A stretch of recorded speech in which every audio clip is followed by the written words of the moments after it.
All right, so to kind of reference something that Jess mentioned earlier, I think it's a really common thing that I feel like we experience working in the ED. Those moments where you'll have a patient who's directly in front of you. They came on their own volition, yet they're giving you signs and energy that they don't really trust you.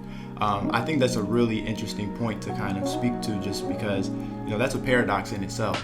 This is a person who came to you for help, but they also don't really want your help. I think that things like that kind of happen just due to unanswered questions, and on this topic of research, it makes you think about, well, why aren't people getting their questions answered, and where are they actually getting their information from? It's just a sign that like we've been trying to show, it's hard to find the right answer for a lot of these questions that people have. And it makes me think of a question to ask you, and it's one that we've kind of been speaking on. What do you try to tell people, family, friends, not even just patients, when they want to know more information about, let's say, the COVID vaccine, or let's say we mentioned birth control? Where are people going? Where do you suggest they go to kind of get answered for those things? Yeah, I think for my patients, one thing that's important, and even for my family and friends, is that I want them to be able to go to a place where they're going to be able to actually understand the information that's set before them. So as medical providers, we can go online and actually look at research articles and really break it down for our own selves, and not just look at the conclusion of what they tell you you're supposed to get from the article, but really be able to kind of parse through that and see, okay, I understand these are some limitations of this study. Your patients, your family members, they're not going to be able to do that. That's way beyond. It took us many years of training to even get to that place. For them, honestly, places like the CDC, where you do have information on various things, whether it's the COVID vaccine, on birth control, on morbidity and pregnancy, especially for women of color. There's plenty of information there. You can go to your doctor's office. We also understand that a lot of the patients that we take care of don't have a primary care doctor. So sometimes it's whatever pamphlet or discharge instructions that we give them in the emergency department as a handout.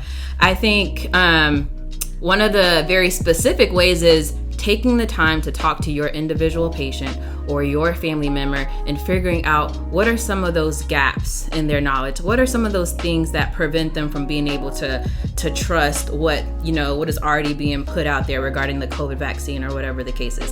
Why isn't this patient taking their blood pressure medication? They came in here because they were in a car accident, but their blood pressure is 190s over whatever, it's through the roof. Let's have a conversation about that. How can we help you?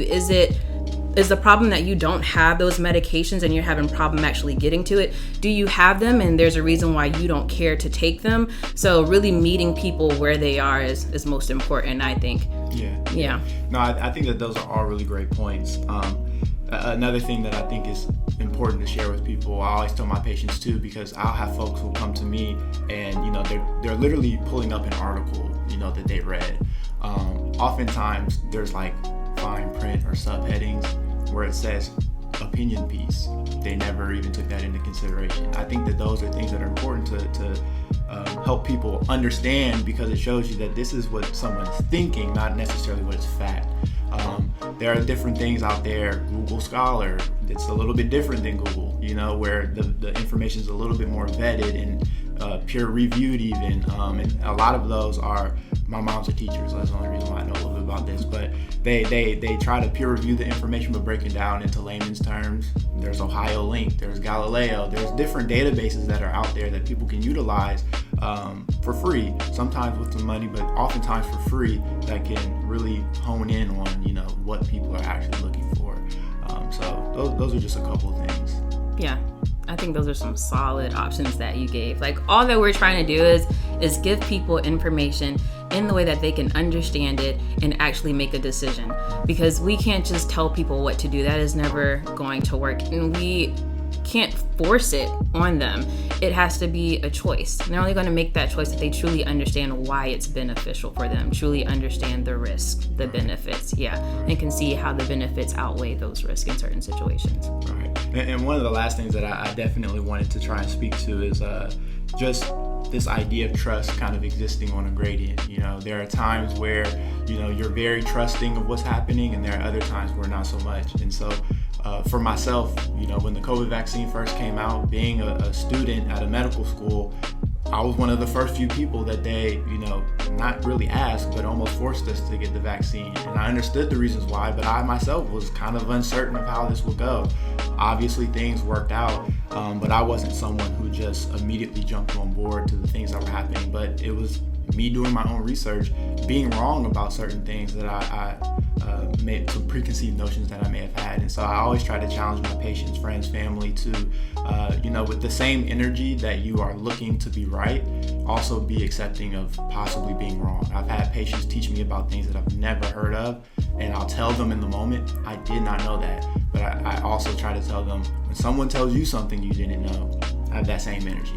I think that those are the moments when, people are most teachable, is when you just kind of accept, what's happening in front of you. Yeah, I think that's very impactful and vulnerable of you to share your own experience with the COVID vaccine, that you, as someone in the medical field, had second thoughts, like you weren't sure, and you also know the history of research and different vaccines in America.